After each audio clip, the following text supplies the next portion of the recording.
wa ta'ala is the greatest. He does not need your ibadah, does not need your concentration. Allah is not waiting for your charity. Allah's kingdom and dominion does not increase with your dhikr and tasbih and ruku' and sujood. We need Allah. We need Allah. We need Allah.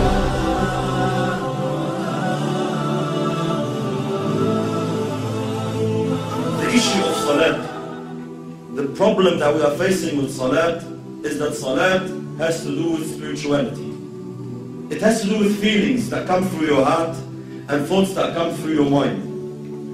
A successful Muslim, like Allah subhanahu wa ta'ala says, قَدْ أَفْلَحَ الْمُؤْمِنُونَ الَّذِينَ هُمْ فِي صَلَاتِهِمْ خَاشِعُونَ. Verily the believers are successful, they are the ones who have khushu' in the salat. They pray properly, they stand before Allah subhanahu wa ta'ala properly. A crucial step, a crucial cornerstone in achieving this target is to know who you're standing in front of. Who are you speaking to? Which words are you reading? These feelings, this set of feelings, they have to come through your heart, and the more they take you on, the more they are in your heart, the better your salat is. And the weaker these thoughts and feelings come to your heart, the weaker your prayer is.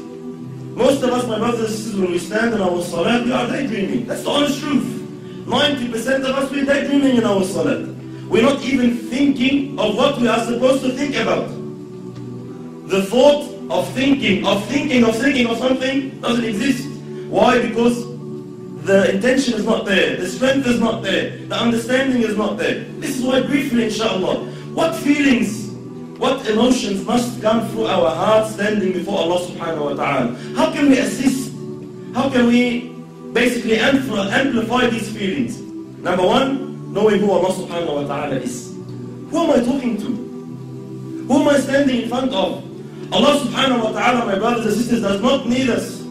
Allah subhanahu wa ta'ala is the greatest. He does not need your ibadah, does not need your concentration. Allah is not waiting for your charity. Allah's kingdom and dominion does not increase with your dhikr and tasbih and ruku' and sujood. We need Allah. We should be honored. Every single one of us, the second you make takbir, the second you say Allahu Akbar, should be honored. That Allah subhanahu wa ta'ala has allowed you a window of opportunity to speak to Him, to stand before Him. This is why the ulama say, whoever wants to talk to Allah, he should pray. You want to talk to Allah, start praying. When you're praying, you are directly, with no barriers, with no intermediaries, with no interpreters, you are speaking to your Lord, your Creator. This is why very, very important that we realize who we're talking to, my brothers. It's a small brief hadith. You know, Allahu Akbar, the understanding we should have who Allah subhanahu wa ta'ala is.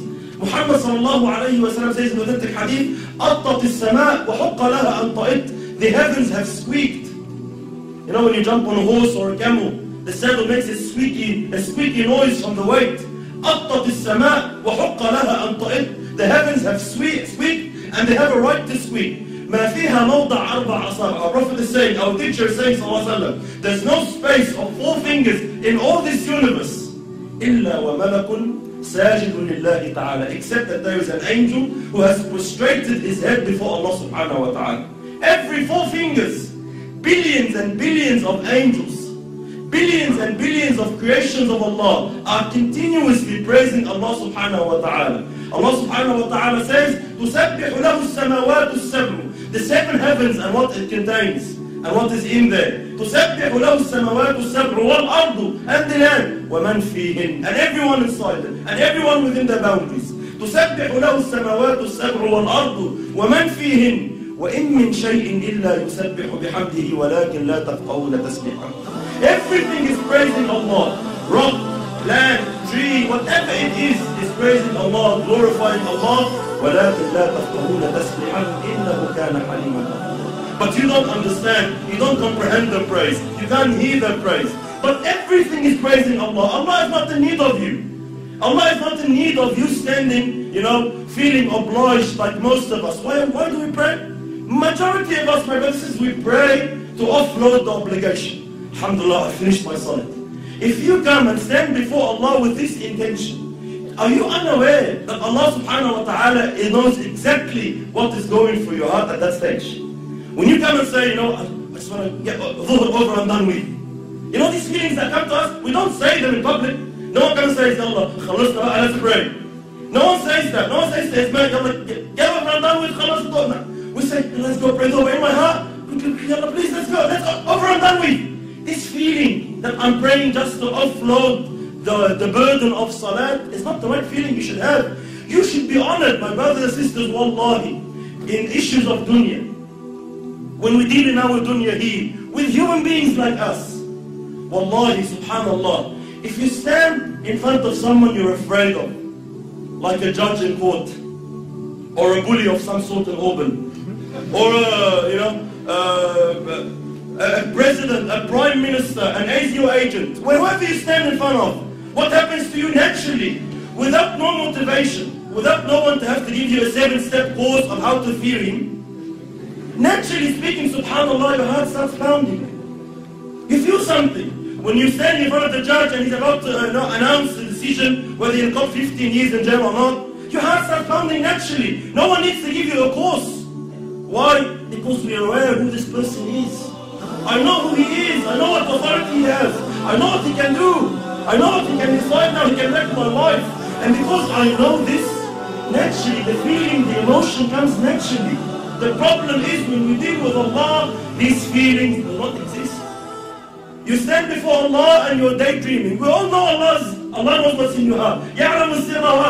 But it does not move anything in you. Every blue moon, every now and then, maybe in Ramadan when you're feeling down, something that you're going through trouble with your family, you want to get married, you get some emotion. Other than that, our salat is just far off where it should be. Why? We are unaware who you are standing in front of. The understanding that Allah now subhanahu wa ta'ala has allowed you to speak to Him. Wallahi, my brothers and sisters, wallahi, we see Muslims in this dunya, they get to meet a sinner, let's say an actor or an actress or a pop star of some sort, and they are so overwhelmed by the fact that they had an opportunity to get his signature or her signature.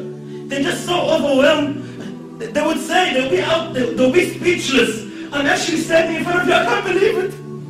And they'll be so, they'll be so touched that, he's allowed them 5 minutes of his time. We have these feelings with mashayikh even. Sometimes the super sheikh comes from overseas and we find all the boys and they're, Allah Akbar, I'm giving him salam, I can't believe it. Subhanallah, every time I see such a situation, it always reminds me of Allah. Subhanallah, who is this person? Regardless, all ranks preserved. Who is this person? The Shaykh once said, imagine if you were to meet Muhammad sallallahu alayhi wa sallam, what would you feel? Imagine if Rasulullah said, I'll give you 5 minutes of my time, come meet me. What would you think? Would you daydream? Would you be sitting with Rasulullah thinking of your wife? Would you be sitting in front of Muhammad sallallahu alayhi wa sallam thinking about work? No way on earth. Why? Prophet of Allah is here. You'll be taken. You'll be absorbed in the discussion. But subhanallah, we stand before Allah every day 5 times daydreaming. Why? We are unaware who Allah subhanahu wa ta'ala is. And how patient is Allah? How merciful is Allah subhanahu wa ta'ala, my brothers? Imagine Allah subhanahu wa ta'ala knowing, seeing what's in your heart. He gave you everything. He gave you the wife you're busy with. He gave you the husband you're busy with. He gave you the job you're thinking of. He gave you everything you're thinking about that's distracting you from Him. And He knows that, and He is patient with you. He is Halim subhanahu wa ta'ala. He still accepts you. He still allows you. Subhanallah. Imagine a prime minister allows a peasant to come and meet him for 5 minutes. Says, alright, you have problems, come. I'll allow you to meet the prime minister. But the peasant comes, he enters the office, and he starts playing with things around in the office, forgets about the prime minister. What will happen to this guy? He'll be banned. You will never ever have a chance to meet the Prime Minister again. Why? You're an idiot. We allowed you the chance, we opened the door for you, and you don't want to present your situation. You don't want to say anything. You get busy with something else. Why did you come? Likewise, imagine Allah subhanahu wa ta'ala, the King of Kings, 5 times a day allows you an opportunity to speak to Him, to complain to Him, to beg of Him, to ask of Him, and you are daydreaming. And Allah subhanahu wa ta'ala still allows you. Allah doesn't ban you. Allah doesn't say, this guy is disrespectful. No, Allah is patient. Allah waits subhanahu wa ta'ala. You will understand. You will come back. So very, very important. Step 1, who Allah subhanahu wa ta'ala is.